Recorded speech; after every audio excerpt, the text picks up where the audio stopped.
부모님한테 전화가 오면 심장이 먼저 쿵 내려앉아요. 무슨 말을 들을지 모르니까요. 잘 지내냐는 안부로 시작하는데 5분만 지나면 넌 왜 맨날 그 모양이냐로 끝나거든요. 직장에서는 팀장 눈치 보느라 하루가 녹초예요. 칭찬하다가 갑자기 면전에서 깎아내리고 다 너 잘되라고 그러는 거야 라면서 또 상처를 줘요. 연인은요. 처음엔 세상에서 제일 다정했는데 어느 순간부터 내가 뭘 해도 부족한 사람이 됐어요. 이상한 건 이 사람들이랑 있으면 다 내 잘못인 것 같고 떨어져 있으면 그래도 그 사람이 없으면 안 될 것 같은 이 이상한 감정이에요. 혹시 이런 사람이 당신 주변에도 있나요? 있다면 오늘 이야기 끝까지 들어보세요. 이 관계가 왜 이렇게 힘들고 왜 벗어나기가 어려운지 그리고 어떻게 해야 하는지 하나씩 풀어볼게요. 이런 사람들한테는 공통점이 있어요. 처음에는 놀라울 정도로 좋아요. 세상에서 나를 제일 이해해주는 사람 같고 내 편인 것 같고 이런 사람을 만나다니 운이 좋다는 생각이 들어요. 직장 상사라면 처음에 유독 챙겨주고 넌 다르다면서 특별 대우를 해줘요. 부모라면 어렸을 때 잘하면 온 세상을 다 줄 것처럼 칭찬했을 수도 있고요. 연인이라면 하루에 연락을 수십 번씩 하면서 세상에서 제일 소중하다고 했겠죠. 친구라면 처음 만났을 때 죽이 잘 맞아서 이렇게 통하는 사람은 처음이라고 느꼈을 거예요. 근데 어느 순간부터 달라지기 시작해요. 예고 없이요. 어제까지 칭찬하던 상사가 갑자기 회의에서 당신을 깎아내리고 그렇게 다정했던 부모가 사소한 일에 폭발하고 소울메이트 같던 연인이 차갑게 굴기 시작하고 절친이었던 친구가 뒤에서 당신 험담을 하고 있는 거예요. 내가 뭘 잘못했나 싶어서 머릿속으로 계속 되짚어봐요. 근데 아무리 생각해도 모르겠거든요. 그래서 더 잘하려고 해요. 더 노력하고, 더 맞춰주고, 더 조심해요.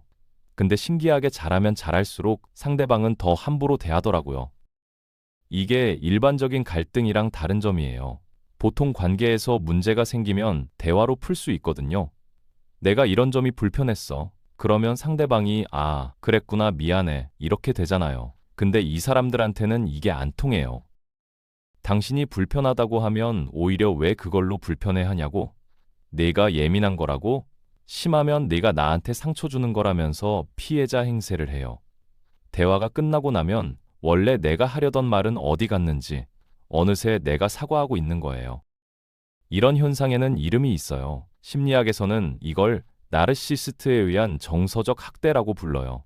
나르시시스트라고 하면 보통 자기 자신만 사랑하는 사람을 떠올리는데 실제로는 더 복잡해요. 이 사람들의 핵심 특징은 공감 능력이 없다는 거예요. 남이 아프든 말든 관심이 없어요. 자기 필요를 채우기 위해 사람을 이용하고 상황을 조작하고 그러면서도 자기가 제일 대단하고 특별하다고 믿어요. 문제는 이게 겉으로 안 보인다는 거예요. 오히려 처음에는 매력적이고 카리스마 있는 사람으로 보이는 경우가 많아요. 직장에서 이런 상사를 만나면 어떻게 되는지 볼게요. 처음에는 당신을 특별히 챙겨줘요. 다른 사람들 앞에서 이 친구 일 잘해 하면서 띄워주고 중요한 프로젝트에 넣어주고 밥도 자주 사주고요.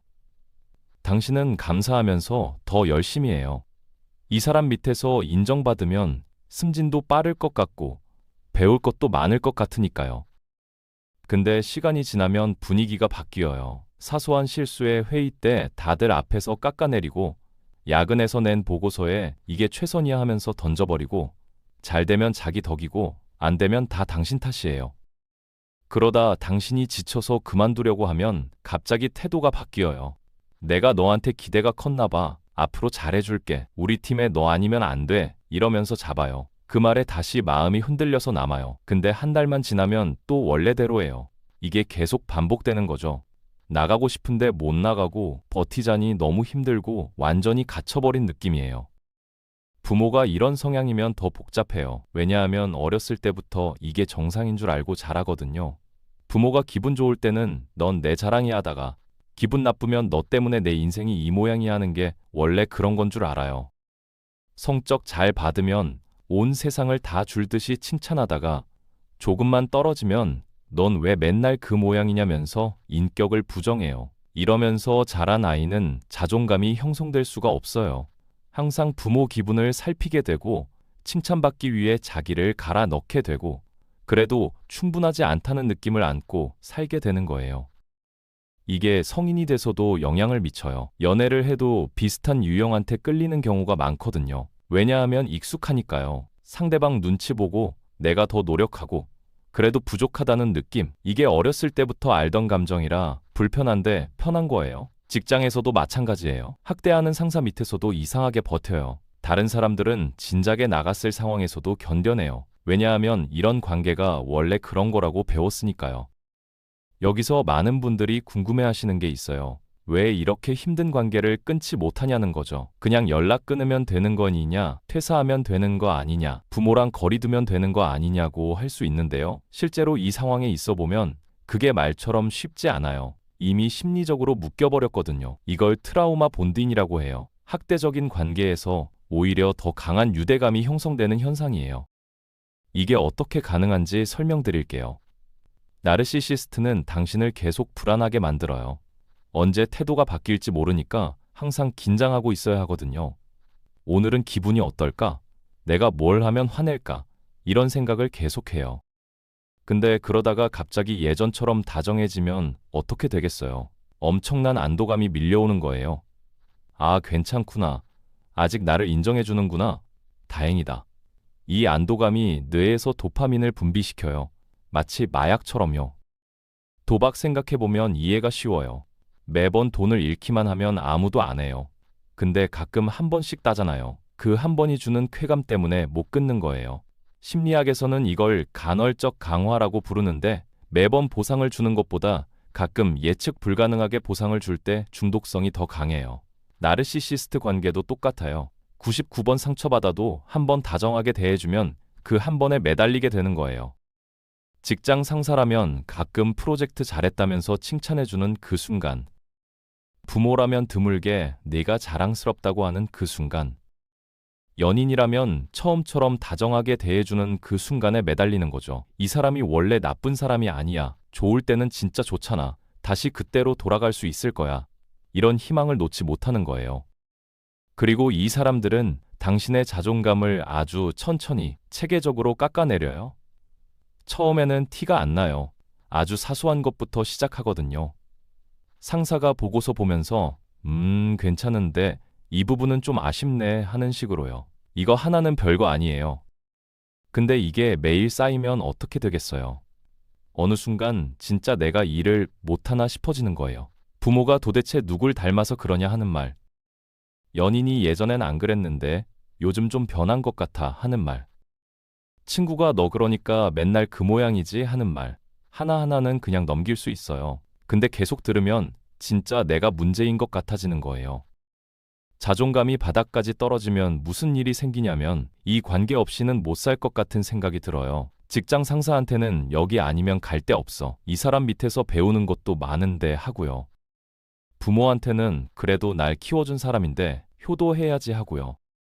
연인한테는 나 같은 사람을 누가 좋아해 주겠어. 이 사람이라도 있어서 다행이야 하는 거예요. 완전히 뒤집힌 거죠. 원래는 이 관계가 나를 힘들게 하는 건데 이제는 이 관계 없이는 못 살 것 같은 상태가 된 거예요. 여기에 고립까지 더해지면 더 빠져나오기 힘들어져요. 나르시시스트는 당신의 다른 관계를 서서히 끊어내요. 처음에는 눈에 안 띄게요. 직장 상사라면 다른 팀 사람들이랑 너무 어울리지 마. 일에 집중해야지 하면서 당신을 고립시켜요. 부모라면 그 친구 별로야. 너한테 안 좋은 영향 주는 것 같아 하면서 인간관계에 간섭하고요. 연인이라면 나만 있으면 되지. 왜 자꾸 친구들 만나 하면서 질투하는 척 통제해요. 당신은 이 사람이 싫어하니까 자연스럽게 사람들을 덜 만나게 되고 그러다 보면 어느새 이 사람밖에 안 남는 거예요. 고립되면 더 떠나기 힘들어져요. 왜냐하면 이 관계가 끝나면 나한테 아무도 없다는 생각이 들거든요. 직장이라면 여기 나가면 갈 데 없어? 레퍼런스도 필요한데. 가족이라면 가족 아니면 누가 있어? 연인이라면 헤어지면 혼자 어떻게 살아? 이렇게 되는 거죠. 이쯤 되면 자기 감정을 못 믿게 돼요. 분명히 뭔가 잘못된 것 같은데 상대방은 계속 네가 이상하다고 하니까 진짜 내가 이상한 건가 싶어지는 거예요. 이게 정말 무서운 부분이에요. 자기 감정이라는 나침반을 잃어버리면 방향을 못 잡거든요. 뭐가 정상이고 뭐가 비정상인지, 뭐가 괜찮은 거고 뭐가 안 괜찮은 건지 구분이 안 되는 상태가 되는 거예요. 이 상태에서 벗어나려면 먼저 이게 내 잘못이 아니라는 걸 받아들여야 해요. 많은 분들이 여기서 막혀요. 내가 더 잘했으면 달랐을 텐데, 내가 덜 예민했으면 괜찮았을 텐데, 이런 생각을 하거든요. 근데 진실은요, 당신이 아무리 완벽하게 행동해도 결과는 똑같았을 거예요. 문제는 당신이 아니라 상대방이니까요. 나르시시스트는 누구를 만나도 같은 패턴을 반복해요. 당신 전에도 그랬고, 당신 다음에도 그럴 거예요. 그리고 이 사람은 안 바뀐다는 것도 알아야 해요. 내가 더 이해해주면, 더 사랑해주면 달라지지 않을까 기대하는데요. 나르시시스트 성향은 성격의 깊은 부분에 있는 거예요. 본인이 문제를 인정하고 수년간 전문적인 치료를 받아야 조금 나아질 수 있어요. 근데 나르시시스트 특성상 자기한테 문제가 있다고 인정하는 경우가 거의 없어요. 그러니까 바뀔 가능성도 거의 없는 거죠. 그럼 어떻게 해야 하냐고요? 상황에 따라 다른데요. 연인이나 친구라면 관계를 끊는 게 가장 좋아요. 완전히요. 반만 끊으면 안 돼요. 왜냐하면 나르시시스트는 당신이 떠나려 하면 다시 처음처럼 돌아가거든요. 갑자기 다정해지고 잘못했다고 하고 바뀌겠다고 약속해요. 이걸 후버링이라고 하는데 청소기처럼 당신을 다시 빨아들이려는 거예요. 여기서 흔들리면 다시 처음으로 돌아가요. 좋았다가 나빴다가 하는 그 사이클이 끝없이 반복되는 거죠. 연락을 끊으면 처음에 엄청 힘들어요. 금단 현상이 와요. 진짜로요. 불안하고 우울하고 그 사람 생각이 계속 나고 연락하고 싶은 충동이 밀려와요. 이게 정상이에요. 뇌가 그 자극에 중독되어 있었으니까요. 근데 이 시기를 버티면 점점 나아져요. 보통 3개월 정도 지나면 훨씬 괜찮아진다고 해요. 직장 상사라면 상황이 더 복잡하죠. 당장 그만둘 수 없는 경우도 많으니까요. 이럴 때는 심리적 거리두기가 중요해요. 이 사람의 말에 일희일비하지 않는 거예요. 칭찬해도 너무 기뻐하지 말고 깎아내려도 너무 상처받지 마세요. 왜냐하면 나르시시스트는 당신의 감정 반응을 원하거든요. 당신이 흔들리는 걸 보면서 자기가 영향력 있다고 느끼는 거예요. 감정 반응을 최소화하면 상대방 입장에서는 재미가 없어져요. 업무적으로 필요한 대화만 하고 개인적인 이야기는 하지 마세요. 이 사람은 당신이 공유하는 모든 정보를 나중에 무기로 쓸 수 있어요. 그리고 기록을 남기세요. 이메일이나 메시지로 지시받는 게 좋고 구두로 지시받으면 확인 메일을 보내세요. 나중에 자기가 그렇게 말한 적 없다면서 발뺌할 때 증거가 되거든요. 그리고 물밑에서 이직 준비를 하세요. 이 상황에서 벗어날 수 있는 탈출구를 만들어두는 게 중요해요. 부모가 나르시시스트라면 가장 복잡해요. 완전히 연락을 끊기도 어렵고 그렇다고 계속 당하고 살 수도 없고요. 이럴 때는 적정 거리를 찾는 게 중요해요. 물리적으로 따로 살고 연락 빈도를 줄이고 만나더라도 시간을 정해두는 거예요.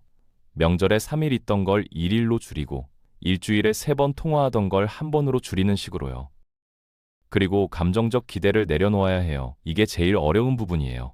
누구나 부모한테 인정받고 사랑받고 싶거든요. 근데 나르시시스트 부모는 그걸 줄 수 없어요. 아무리 노력해도 충분하지 않을 거예요. 이 사실을 받아들이는 게 엄청 아프지만 받아들여야 해방될 수 있어요. 부모가 못 준 걸 다른 관계에서 채워나가는 거예요. 좋은 친구, 멘토, 파트너, 이런 사람들이 가족이 될 수 있어요. 회복 과정에서 중요한 게 있어요. 주변에 지지해줄 사람을 만드는 거예요. 그동안 고립되어 있었다면 이제 다시 사람들과 연결되어야 해요. 예전에 친했던 친구한테 연락해보세요. 민망하더라도 솔직하게 말해보세요. 그동안 연락 못했는데 요즘 많이 힘들어서요. 진짜 좋은 친구라면 이해해줄 거예요. 혼자 버티려고 하면 훨씬 힘들거든요. 전문적인 도움을 받는 것도 고려해보세요. 나르시시스트와의 관계에서 받은 상처는 생각보다 깊어요. 자존감, 자기인식, 타인에 대한 신뢰, 이런 것들이 다 영향받거든요. 상담사나 심리치료사의 도움을 받으면 훨씬 빨리 건강하게 회복할 수 있어요. 이게 부끄러운 게 아니에요. 다쳤으면 치료받는 게 당연한 거예요. 자기 자신과의 관계도 다시 세워야 해요. 그동안 상대방 눈치 보느라 내가 뭘 좋아하는지, 뭘 원하는지 잊어버렸을 수 있거든요. 이제 다시 찾아가는 거예요. 예전에 좋아했던 취미 다시 해보고 혼자 있는 시간을 즐겨보고요. 내가 어떤 사람인지 다시 알아가는 시간이 필요해요. 앞으로 비슷한 사람을 피하려면 초반의 신호를 알아두는 게 좋아요. 처음부터 너무 좋으면 의심해보세요. 만난 지 얼마 안 됐는데 과하게 칭찬하고 특별 대우하고 나만 다르다고 하면 경계하세요. 건강한 관계는 그렇게 급하게 진행되지 않아요. 천천히 서로를 알아가고 신뢰를 쌓아가는 거예요. 상대방이 주변 사람들을 어떻게 대하는지도 보세요. 본인한테는 잘해주는데 직원이나 후배한테 함부로 하는 사람이 있어요. 지금은 내가 특별한 위치라서 잘해주는 거지. 나중에는 나한테도 그렇게 할 수 있다는 신호거든요. 그리고 이전 관계를 어떻게 얘기하는지 들어보세요.